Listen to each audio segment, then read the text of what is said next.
Hi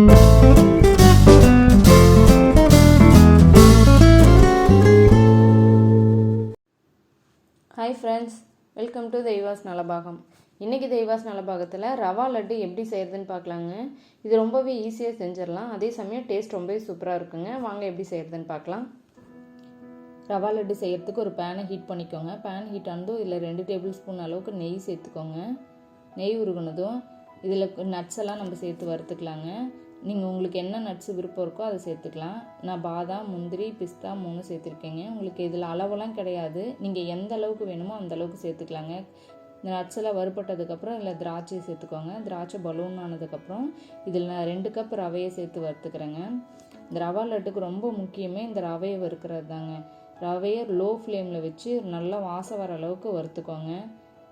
அப்போ தான் ரவா லட்டு சூப்பராக இருக்கும். அதே சமயம் ரவை கலர் சேஞ்ச் ஆகிடக்கூடாது, கலர் ஒயிட்டாகவே இருக்கணுங்க. அதை சிம்மில் வச்சு நல்லா வறுத்துக்கோங்க.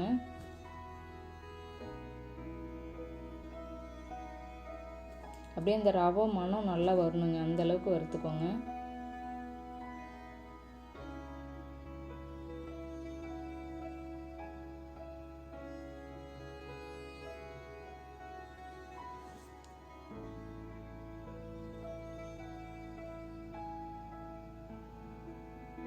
ரவையை நல்லா 5 நிமிஷத்துக்கு வறுத்தாச்சுங்க லோ ஃப்ளேமில் வச்சு. இதில் நான் ஒரு 1/4 கப் துருவன தேங்காய் சேர்த்துக்கிறேங்க. இந்த தேங்காயை நான் நல்லா ட்ரை ரோஸ்ட் பண்ணிட்டேங்க. ஈரம் எதுவும் இருக்கக்கூடாது, அந்தளவுக்கு நல்லா ரோஸ்ட் பண்ணிக்கோங்க. அதே சமயம் தேங்காய் கரிஞ்சிடக்கூடாது, அந்தளவுக்கு நல்லா ரோஸ்ட் பண்ணிவிட்டு இதில் சேர்த்துக்கோங்க. தேங்காயில் ஈரம் இருந்தால் ரவா லட்டு சீக்கிரம் கெட்டுரும். அப்புறம் இதில் பொடிச்சு வச்சுருக்கிற ஏலக்காய் தூள் கொஞ்சம் சேர்த்துக்கோங்க. 1/4 டீஸ்பூன் நான் சேர்த்துக்கிறேன். இது கலந்ததுக்கப்புறம் இதில் சர்க்கரை சேர்த்துக்கலாம். நான் 2 கப் ரவை எடுத்தேன், அதுக்கு 1/2 கப் சர்க்கரை சேர்த்துருக்குறேங்க. நீங்கள் உங்கள் விருப்பத்துக்கு தகுந்த மாதிரி சேர்த்துக்கலாம். இப்போ இதை நல்லா இது கூட கலந்து விட்டுருங்க.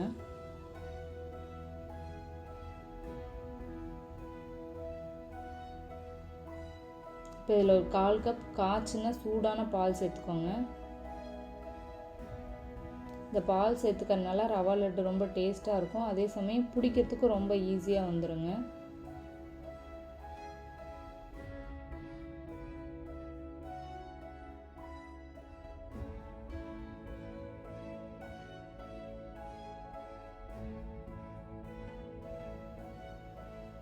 இப்போ நம்ம லட்டு பிடிக்க ஆரம்பிச்சிடலாம். கொஞ்சம் கையில் நெய் தடவிக்கோங்க. ரொம்ப கஷ்டப்பட தேவையில்ல, லேசாக நீங்கள் பிடிக்க ஆரம்பிச்சிங்கனாவே அது அழகாக உருண்டை வந்துடும். நீங்கள் உங்களுக்கு எந்த சைஸ் வேணுமோ அந்த சைஸ்க்கு நீங்கள் லட்டு பிடிச்சிக்கலாம்.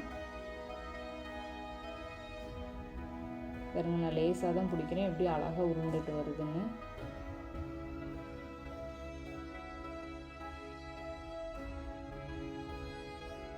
அவ்வளோதாங்க.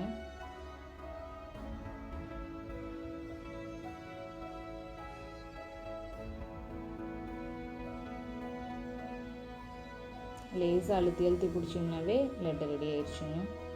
அவ்வளோதாங்க, சூப்பரான ரவா லட்டு ரெடி ஆயிடுச்சு. நீங்களும் ட்ரை பண்ணி பாருங்கள்.